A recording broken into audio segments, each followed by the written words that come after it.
It is so good to be here. And thank you for everyone who just spoke. I really appreciate it. It is a true joy to get to be together in this space here on the campus of Cal Poly, which we've never done that at Front Porch. We've been at Front Porch, which is not technically the campus of Cal Poly. Even some people who work at Cal Poly get confused about that, which is crazy. But every year I look forward to this specific night with just so much anticipation, because for the past 11 years that I have gotten to be a part of Front Porch, the annual fundraiser has been one of my favorite events of the entire year. It's a night where, like you've heard already, where we all get to come together, supporters of Front Porch who've supported Front Porch, again, longer than I've been around, students, alumni, staff, and again, people who've come here, and this is their first experience ever with Front Porch, which I always think is a really cool, unique thing as well. To celebrate, we're all here to celebrate this thing that Front Porch has been in the past, the thing that it is presently, and the other really cool thing, the constant push for Front Porch to be even more in this world and in this community. And tonight has been no different, a truly remarkable evening. So I want to begin by thanking a few people. I want to thank Kate for providing the beautiful music this evening. We have a true gift, and thank you for sharing with us. I want to thank our MC, Wes. Thank you. I love you, and so thankful that you can be here to do this tonight. Our speakers, I want to thank Mark and Eric. Thank you so much for sharing your heart with us and how this community has affected you. Our current board, some of which is here, not all of our board is here. I think these are the ones that are here, but if I miss someone, I'm in trouble. But Al, Susan, Mike, and Wes are our board members that are here. So thank you for being here and representing our board. Our intern staff, Malia, Alana, and Callie, thank you for who you are. Before you clap, let me say something. Thank you for who you are, for the countless hours that you pour into this ministry, so much of which don't get seen by too many people. And you are making an incredible impact in this community, in this world. And I love all three of you so much, and I'm so thankful that you've decided to give this year to Front Porch. So say thank you to the three of you.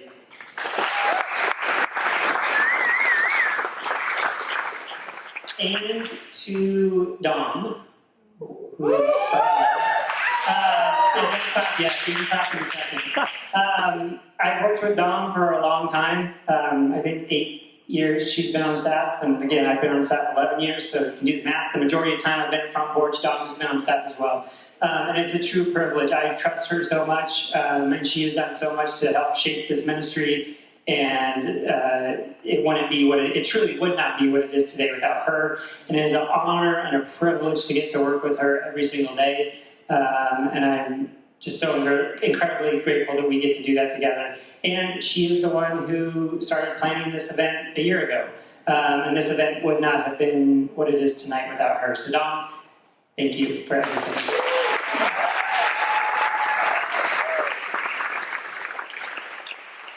So if you've heard me speak before, the next part of what we're going to do is pretty similar to what I've done before, but I want you to take a moment. And what I want you to do is I want you to look around. And I want to take this seriously. I know for some of you, like Mike right now, talking to Chris and laughing and making fun of what I'm about to say. But I want you to take this seriously. I want you to look at the people that you are seated at a table with. Like, seriously, do that right now. Look at the people sitting across from you, and you can smile, you can laugh, you can say hi, because it's awkward to just sit there and look at them. And now I want you to take a look around at the people not at your table, like the table maybe next to you, and just kind of say hi to them. These are your neighbors tonight. They've been sitting right next to you the whole evening. I hope that you've gotten a chance to say hi to them. So here's the thing. Tonight is a historic night. A very historic night. Does anyone know how many people there are roughly currently on this planet? 8 billion. We just got to the 8 billion mark. Congratulations, Earth. We have 8 billion, just over 8 billion people that are currently on this planet. And this exact group of people gathered tonight decided to come together and be here for a once-in-a-universe type moment. This is the thing that my friends make fun of me for saying a lot. This will never happen again.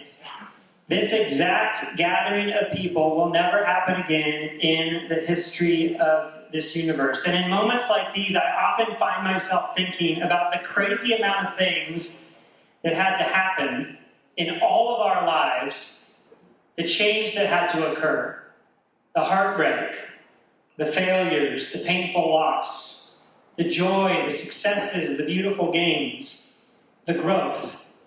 All in order for us to be gathered in a room for this exact moment in time. And not only did a lot of things have to happen, but there was also something that drew you here tonight.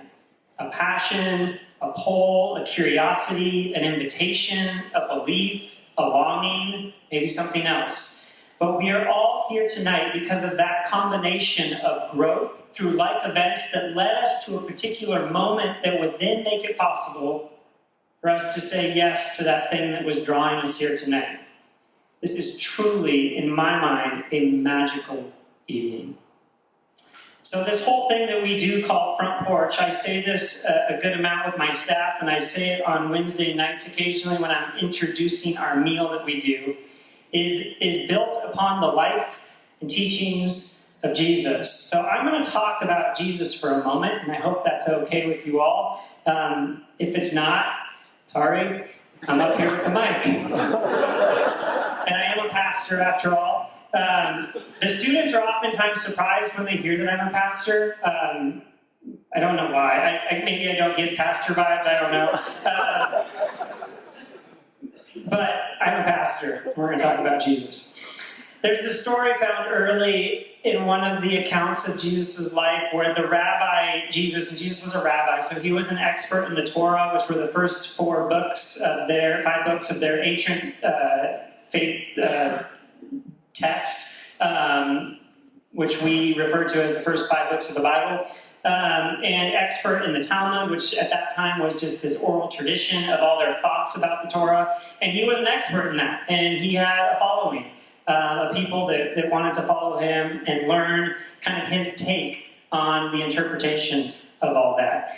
And in this particular account of Jesus' life, it was early in his time with followers or students, and they had just kind of begun following him. And the first thing that he did was he immediately began taking them to all sorts of places that religious people weren't supposed to go to. And finally, some people came to him and said, you know that guy John, who was a contemporary of Jesus's, who also has students, who also has followers? It's really interesting because that guy and his followers, they're a lot more religious than you. His followers, they fast regularly, and they pray all the time. But you and your followers, you're always, and this was in the text, in the story, you're always eating and drinking. And then Jesus tells this beautiful story, and I think it's so fitting for actually where we are tonight, about wine and the wineskins that you would store the wine in.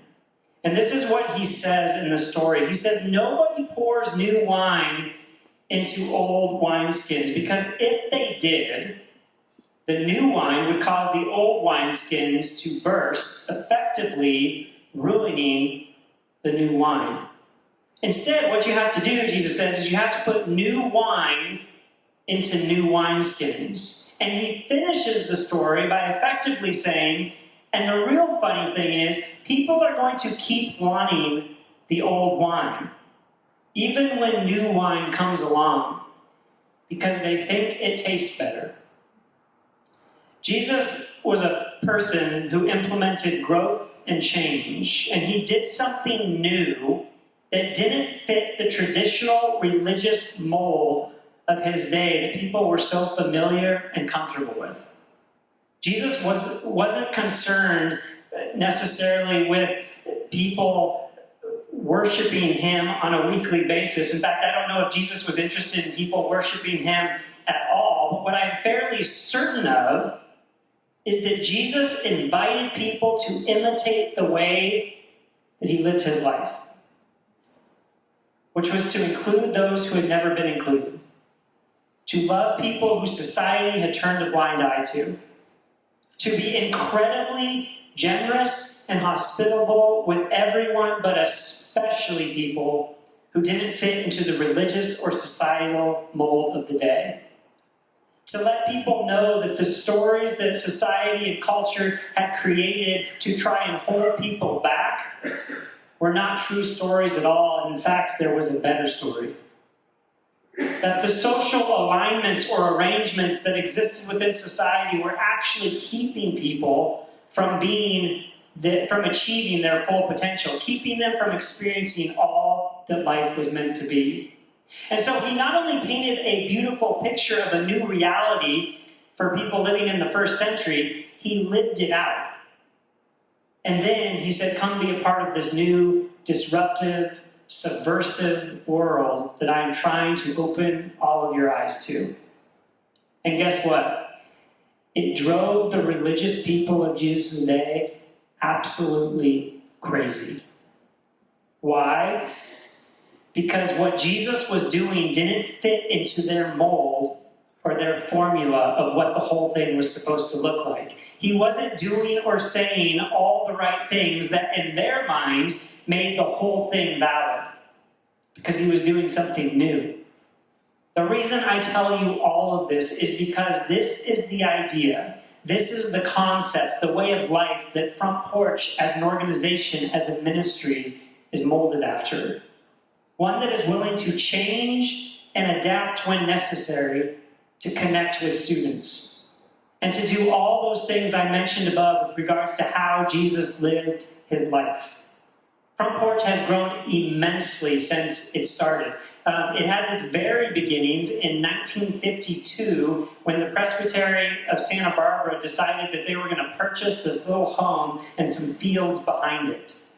And then in 2004, and this was already mentioned tonight, I had a conversation, but a person by the name of Lyle Hilligus came up with the idea for this Front Porch thing. And we have grown immensely since then. And I am so glad it has grown, because old wineskins stopped working for a lot of people who are a part of the younger generations. And when they stopped working, what did a lot of those in the church say? Our wineskins are fine. This generation just doesn't want anything to do with God or spirituality. And so in a way, it became a critique of this new, younger generation. Never a thought that maybe the wineskins that were being used were old wineskins. That they were possibly ruining the new thing that the Spirit of God or the Spirit of the Divine was trying to do. I'm a part of Generation X. Anyone else a part of Generation X? Awesome. But I'm really close. But I am really close to millennial. In fact, I lean towards millennial. I'm just like a year away or 2 years away from being a part of the millennial generation. So I kind of identify with parts of Gen X and parts of the millennial generation. And at a certain point in my life, the religious institution in many ways that existed and worked for my parents and still works for my parents, which is great, it stopped working for me. Current college students are a part of generation, what? Y'all, I hope you know this. Gen Z. And my older two are a part of that gender. Christy and I, my wife, Christy. Hello. Christy and I are married. We've been married for 20 years. And we have 3 kids. And our older two are a part of Gen Z. And quickly on their heels is generation. Y'all know what the next generation is after Gen Z? Alpha, Generation Alpha. And our youngest, Jordan, he is the first of Gen Alpha. His birth year is the first of what will be called Generation Alpha. And guess what? What works for me when it comes to my spirituality, my religion, it doesn't work for my kids. And it's probably what works for Gen Z is probably not going to work for Gen Alpha. I believe most iterations of the church today have sadly failed the new generations in a lot of ways. Front Porch has been an organization that has been free to grow and adapt and become that new wineskin, so to speak, for this new generation.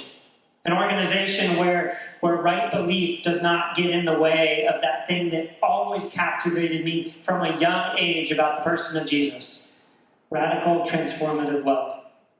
A place where students are not only tangibly experiencing this love, but they are then being given the opportunity to participate in it. Front Porch is very much a college ministry. And if you talk to any of the staff of Front Porch, they will tell you, I can't stand that phrase. And although I'm not and the reason I'm not the biggest fan of the phrase is because of all the baggage that possibly comes along with it. Our take on ministry, I would say, is a new wineskin take on ministry. We run a free coffee house, a community space, where we decided our goal as a ministry was not going to be conversion, to get everyone to believe the exact same thing. It was going to be love, period. So we started giving free coffee away and creating a space where students could be met with the most radical and extravagant love and hospitality, our hope that they had ever experienced in their entire lives. Where they were welcomed in and celebrated for who they were, not asked to be something else. Where we valued their story and believed that they immediately, from the moment that we first met them, had something profound to contribute to our community, and that we had something to learn from them. Why? Because that's how we believe profound growth and transformation happen in an individual's life, when they are genuinely loved. Over the past 11 years, Front Porch has turned into a community that has over 500 students come be a part of its space every single day. I can't tell you how busy, if you were sitting at a table with students right now, I didn't think Front Porch could get to what it is right now. And there's a lot of reasons for that. We've come out of what happened during COVID in terms of coming back and being together. It's grown, but also the Cal Poly Library, get this. The Cal Poly Library is closed for 2 years. Can you believe that? I'm glad I'm not a student here right now. That'd be tough.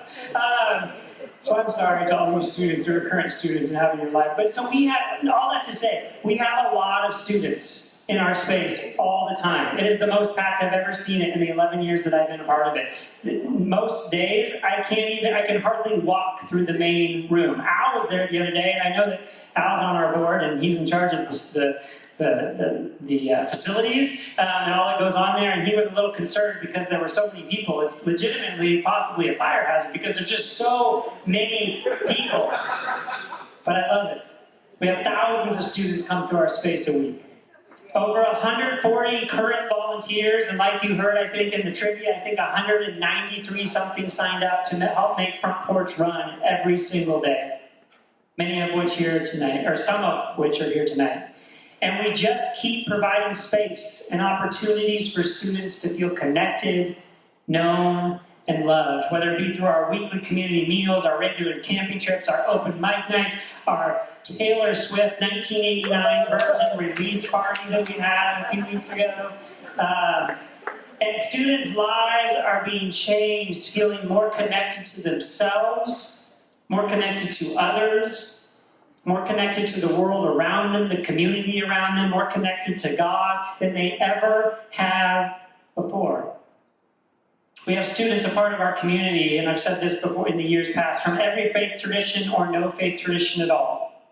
But the ones who are familiar and come out of the Christian faith tradition or are a part of the Christian faith tradition tell us regularly that what they have been a part of at Front Porch is the truest expression of the church that they have ever experienced in their lives.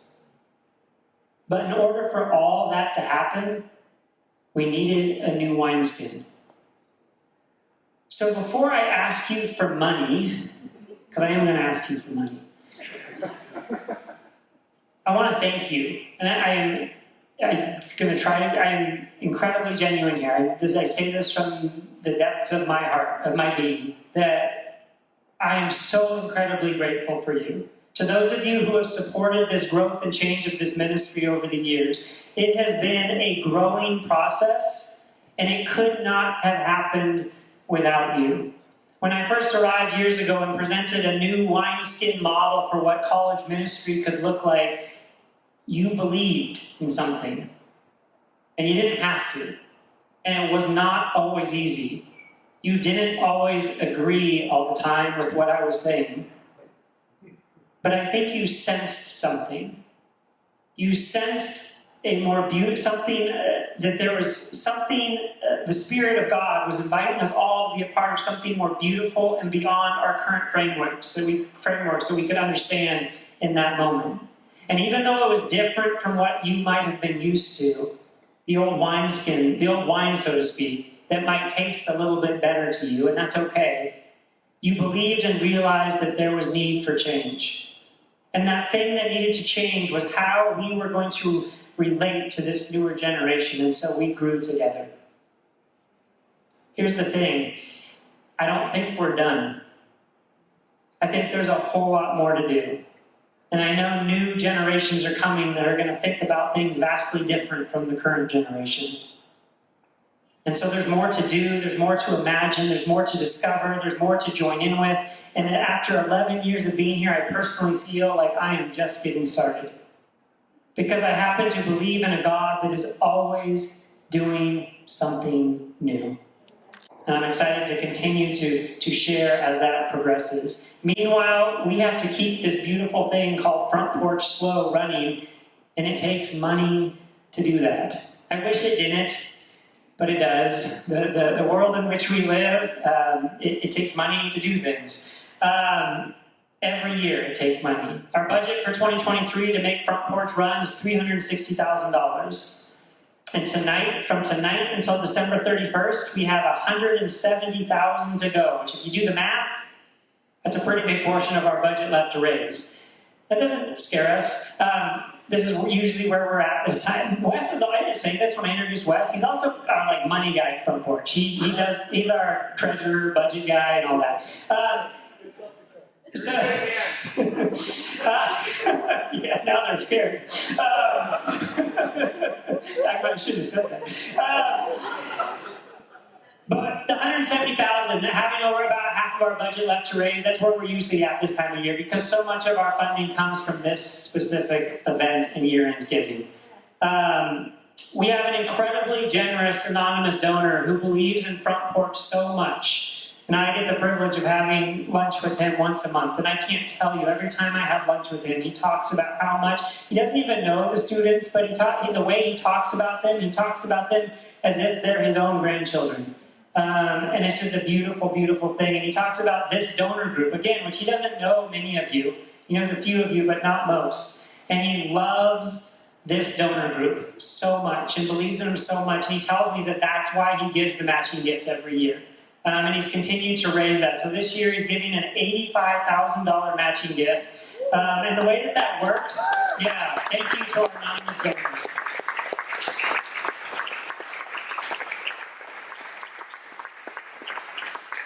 The way our matching, and this has worked like this the past 4 or 5 years, the way this matching gift works is that matching gift, so if we can raise $85,000 tonight, some money's already come in, and we're going to continue to accept money in I think the 2 weeks after this event. So if we can get to that 85 number, we will receive that full $85,000. But that $85,000 matching gift will hit in 2024, just so in case you're math people and you're figuring this all out, and you're like, hey, well, if you raised $85,000 tonight, and then you also have the $85,000 matching gift, you'll have made budget.